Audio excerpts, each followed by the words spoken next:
So hello everyone, कैसे आप सभी। उम्मीद करता हूँ शानदार होंगे। आज का जो सेशन होने वाला है वो हमारा क्लास 10th की एक पोयम है, अमांडा। ठीक है, अमांडा पे आज हम बात करेंगे, फुल पोयम को समझेंगे, लाइन बाय लाइन समझेंगे। ठीक है, जो आपके किसी भी एग्जाम के लिए इंपॉर्टेंट होगा। ठीक है, तो चलिए स्टार्ट करते हैं सेशन को। उससे पहले मैं आप लोग को बता दूं, ये पोयम आपके क्लास 10th के लिए तो इम्पोर्टेंट है ही, साथ में जहां जहां ये सिलेबस में है वहां वहां के लिए भी ये क्या है, इम्पोर्टेंट है। ठीक है, तो आप लोग इसको लाइन बाय लाइन पढ़ेंगे। बस मैं आपको ओरिजिनल टेक्स्ट में ले चलता हूँ। ठीक है, तो यूनिट आपका अमांडा।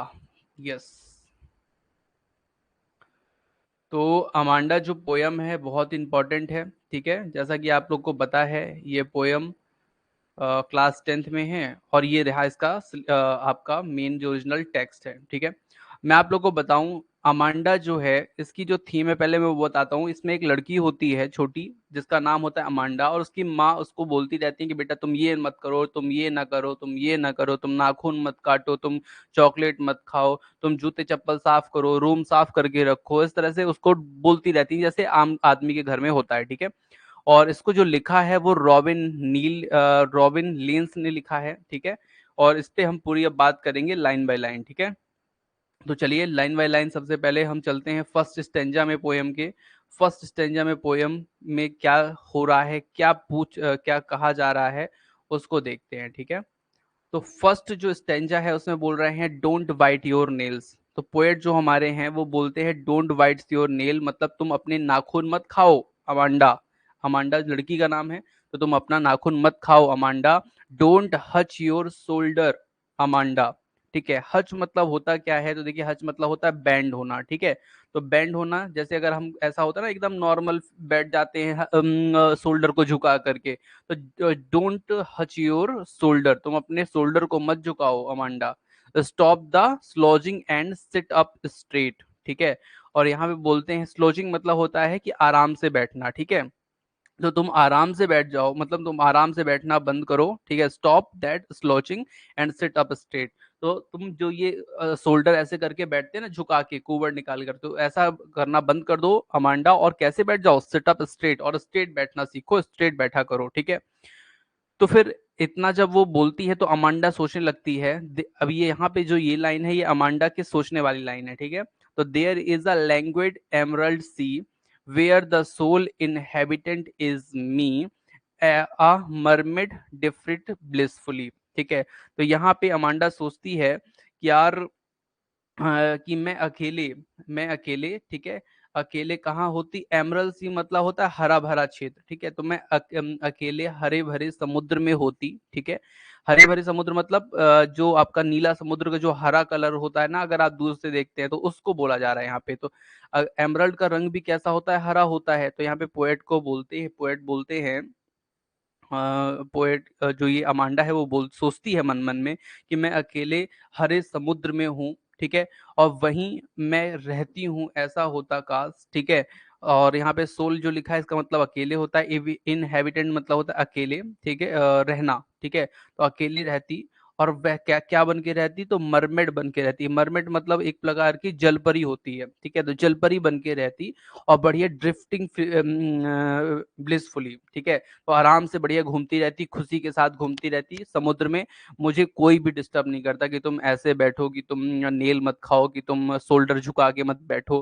तो ये अगर चीजें ना होती वहां पे। ठीक है, तो ये पोएट बोलते हैं, तो don't white your nails Amanda.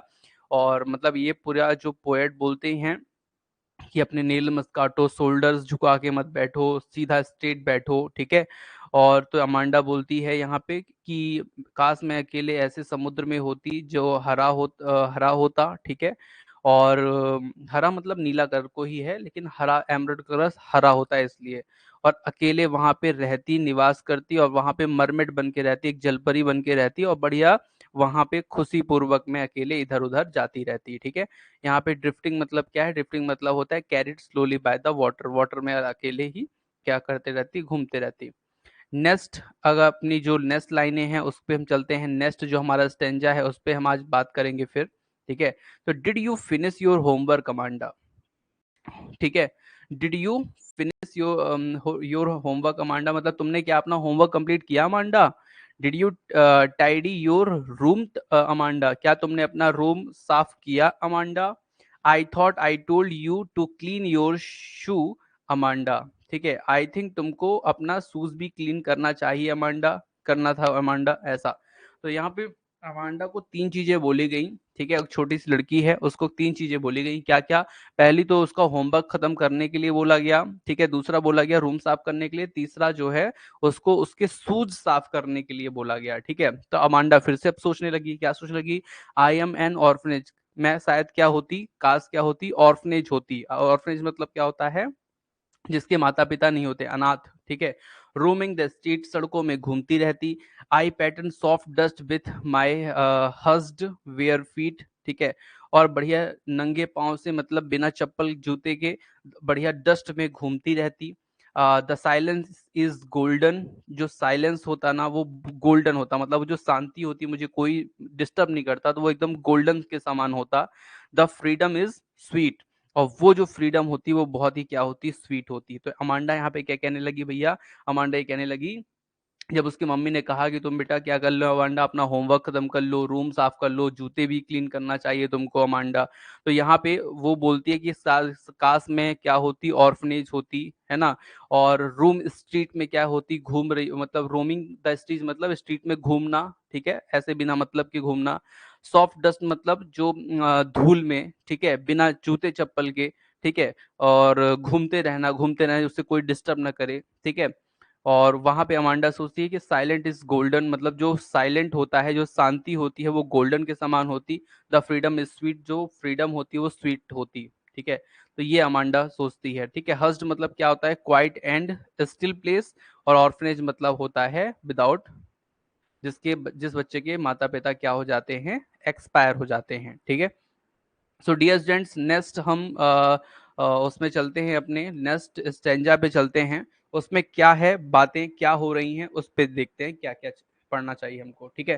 तो don't eat the chocolate Amanda, तो अमांडा तुम्हें चॉकलेट नहीं खाना चाहिए। क्यों नहीं खाना चाहिए भैया? तुम्हें नहीं खाना था, क्यों नहीं खाना था? क्योंकि रिमेंबर योर एक्ने अमांडा, ठीक है। तो तुम्हें क्या अपने पिंपल भूल गए अमांडा? एक्ने मतलब क्या होता है? पिंपल, जो छोटी छोटी फुंसियां नहीं आ जाती फेस पे, तो तुमको क्या अपने एक्ने भूल गए अमांडा, ठीक है। Will you please look at me when I am speaking to you. अब अमांडा बार बार ये चीज सुन सुनकर पक गई थी, तो मम्मी उसकी बोलती रहती थी और अमांडा ध्यान भी नहीं दे रही थी। तो अमांडा को बोलते उसकी mummy, will you please look at मी, क्या तुम मेरे तरफ देखोगी? जब मैं तुमसे बात कर रही हूँ तो क्या तुम मेरे तरफ देखोगी अमांडा? तो अमांडा क्या सोचती है, फिर से वो सोचने लगती है, आई एम रेपुंजल। रेपेंजल मतलब क्या होता है? रेपेंजल मतलब एक तरह की, कह सकते हैं आपकी क्वीन, वो होती है, फेरी, परी होती है, ठीक है। तो वो सोचती है कि काश मैं कोई परी होती, I have not a care, ठीक है, मुझे कोई भी केयर करने की आवश्यकता ना होती, मैं जो चाह रही होती वो खा रही होती, जो मैं चाहती वो एकदम सुंदर बन के रहती, एक्ने की प्रॉब्लम नहीं होती। Life in a tower in tranquil and rare, और लाइफ ना एकदम मस्त होती, टॉवर में मैं रह रही होती, ठीक है, बढ़िया, ट्रैंक्विल मतलब शांति से, अकेले, ठीक है, अकेले शांति से मैं बढ़िया टावर में रह रही होती है। एक्चुअली ये जो tower in tranquil and rare की बात की गई है, वो रेपेंजल एक परी होती है जो टावर में रहती है, और उससे जो कोई मिलने आता है, तो वो अपने जो बाल होते हैं ना, रेपेंजल जो होती है उसके बाल बहुत बड़े बड़े होते हैं, तो वो अपने ऊपर वाले टावर से नीचे बाल अपने लटका देती थी, और उसके बाल के सहारे जो उससे मिलने आता था वो ऊपर चला जाता था, ठीक है।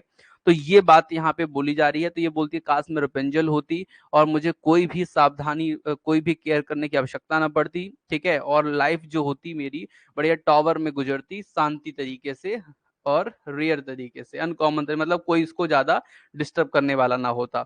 आई will certainly never let down my bright hair, और जो मेरे बाल होते ना, वो जो ब्राइट हेयर होते, उससे मैं क्या करती, किसी को लेकिन बुलाती नहीं, ठीक है। लेकिन जैसे ये रेपेंजल थी ना, ये बुला लेती थी, तो ये जो अपने आप को बोलती है, लेकिन मैं बुलाती नहीं। Never let down my bright hair, मैं अपने ब्राइट हेयर में के द्वारा किसी को बुलाती नहीं, ठीक है। ये चीज ये बोलती है हमारी कौन, हमारी जो अमांडा है वो बोलती है, ठीक है।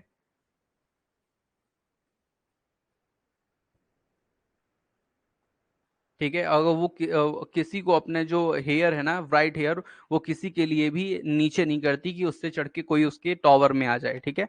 आगे चलते हैं नेक्स्ट सेशन, नेक्स्ट जो हमारी लाइनें हैं पोयम की उस पे हम ध्यान देते हैं देवियों सज्जनों, और बात करते हैं। यहाँ पे लिखा है, stop that sulking at once Amanda, you are always so moody Amanda, anyone would think that I nagged at you Amanda. ठीक है, तो इस लाइन पे हम और देख लेते हैं, ये हमारी लास्ट लाइनें हैं पोयम की। तो यहाँ पे एक्चुअली पोएट क्या बोलते हैं, stop that sulking at once Amanda. Sulking मतलब होता है बेड मूड, ठीक है। तो जो मतलब यहाँ पे मम्मी उसकी ये बोलती है कि मैं तुमको बार बार ये सब चीजें बोलती हूँ, इसलिए तुम्हारा जो मूड है वो क्या हो गया है, सल्किंग हो गया, मतलब खराब हो गया, बेड मूड। ठीक है, तो stop your sulking at once Amanda, जो अब तुम्हारा मूड खराब है उसको खराब होने से रोको, ठीक है, उसको खराब मत होने दो। You are always so moody Amanda, और तुम हमेशा बहुत मूडी हो अमांडा, जो तुम चाहती हो ना वही करती हो। तुमको मैंने मना किया कि नाखून मत खाओ, तुमको मैंने मना किया चॉकलेट मत खाओ, तुमको मैंने कहा कि रूम साफ कर लो, लेकिन करना तुमको वही है जो तुम चाहोगी। लेकिन ऐसा करो, anyone would think that I nagged at you. तो अमांडा, मतलब यहाँ पे उसकी मम्मी बोलती हैं अमांडा को कि तुम ऐसा मतलब लोग ऐसा सोचते होंगे कि मैं तुमको कितना डांटती हूँ, इसलिए तुम ऐसा मूड बना के रहती हो हमेशा। ठीक है, तो इसलिए सल्किंग मूड को क्या कर दो, खत्म कर दो, मतलब अब अच्छा मूड बना लो।